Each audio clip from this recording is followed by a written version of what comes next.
aan ku bilowno gobolka Shabeellada Hoose. Wararka ka imaanaya degmada Afgooye ee gobolka Shabeellada Hoose ayaa sheegay in halkaasi galabtay koox hubaysan ay ku dileen Allaha u naxariistay wakiil wareedka idaacadda kulmiye ee gobolka Shabeellada Hoose Cabdiweli Cali online. dilka wariyaha ayaa waxaa ka dambeeyay sida la sheegay kooxa bastoolada ku hubaysan waxaana dhaawac ka soo gaaray weerar ay ku qaadeen kooxdan wariyaha ugu geeriyooday isbitaal ku yaal deegaanka Ceelasha Biyaha.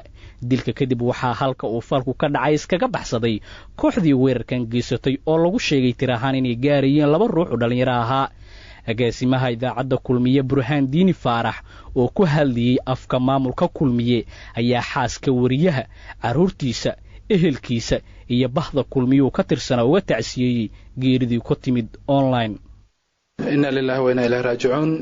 ilaahay ha u naxariisto ma dhinto waa ilaahay ha u naxariisto ayaan leenahay walaalkeen wariyaheenii radio kulmiye gobolka Shabeellada Hoose oo runtii dhagar qabayaal ay ku dileen Afgooye salaadii maghrib caawa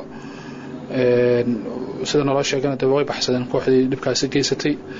murugada iyo tacsida waana wada taala ehelkiisa oo kaliya maaha hadaan nahay bahda radio kulmiye xanuunka waan la dareemeynaa qoyska iyo saaxiibada gaarka ah ee Cabdulle lahaa. anagu waxaan leenahay ilaahay ha u naxariisto ilaahay kitaabkiisa midigta ka siiyo qabriga waasa ilaahay uga dhigo walaalkeen Cabdulle kulay gacanka xaq darnaa dishay. tan waa qayb kamid ah dhibaatada ay saxafiyiintu ay la kulmaan marka Soomaaliya la joogo ay ka shaqeeyaan. kulay qoliyaha maamulka degmada waxaan ka rabnaa inay ay ka shaqeeyaan sidii loo soo qaban lahaa dhagar qabayaasha ka dambeeyay. Allah yarxamo ilaahay ha u naxariisto kitaabkiisana midigta Allah ka siiyo.